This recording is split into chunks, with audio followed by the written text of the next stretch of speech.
Picture tayo. Manawagan po kami sa aming sa aming magulang kung saan man kayo. Dito po kami sa bandang San to?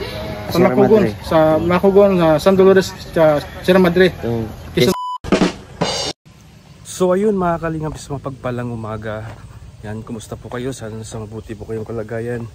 It's me again, Kalingap Victor. So ayun mga kalingap, maraming salamat po sa inyong suporta, sa pag-share nyo sa mga videos namin, pag-like. At maraming salamat po sa walang sawang pagsuporta po sa inyo. So ayun mga kalingap, panibagong mission na naman. So tara mga kalingap, samahan nyo kami. Our hearts beat to the city streets. We began to feel the fire. We rise like tall buildings as the chemicals, they take us higher. The night's young and it's just begun as she puts her hand in mine. We wanna chase the night, wanna dance to the light, pull the stars from the sky, just two hearts running wild. Never sleep, never stop, as we shout from the top. We're gonna be two hearts running wild.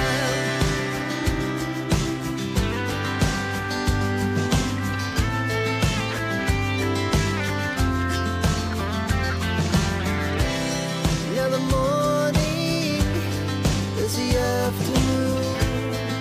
We lay awake in bed. It laughs so loud as the hours pass. We're gonna do it all again. We wanna chase the night, wanna dance to the light, pull the stars from the sky, just two hearts running wild. Never sleep, never stop, as we shout from the top. We're gonna be, we're gonna be two hearts running wild.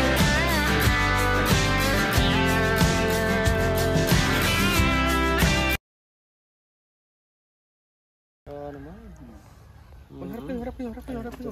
Picture tayo. Manawagan po kami sa aming sa aming magulang kung saan man kayo. Dito po kami sa bandang San to? Sa Macugon, San Dolores, Sierra Madre, Quezon Province.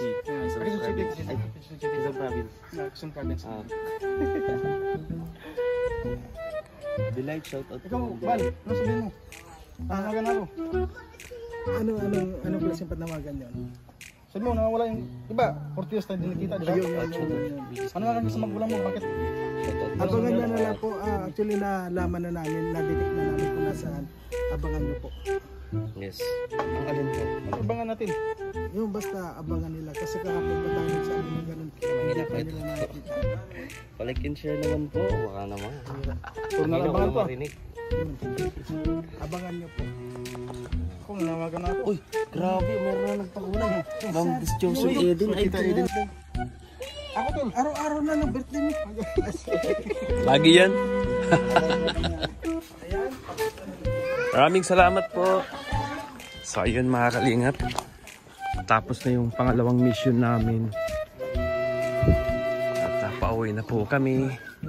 Ang layo po ng narating namin mga kalingap.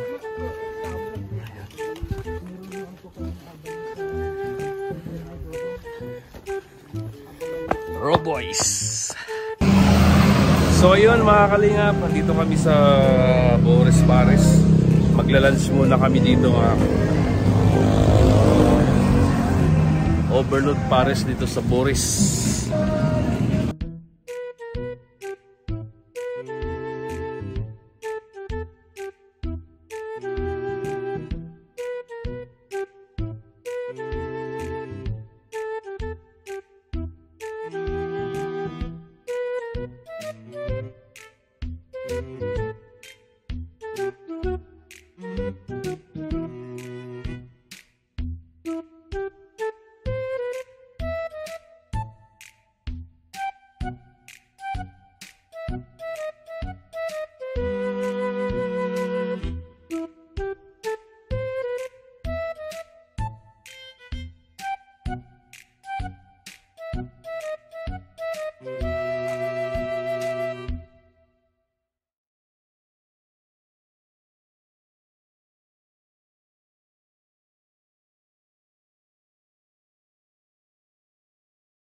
Yan po, napakasarap ng binignit nila mga kalingap. So ayun mga kalingap,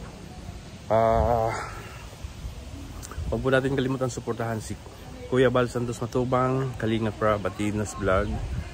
Suportahan po natin yung advocacy nila mga kalingap. At yun si Dodong Roel of Malalag, Rochelle Morales Vlog. Suportahan din natin sila mga kalingap. At syempre yung Raw Boys. Yun. At syempre maraming salamat sa mga supporters natin, no? Subscribers, followers na walang sawang sumuporta po sa sa ating mga upload videos live premiere. Maraming salamat po at ingat po kayo palagi. God bless.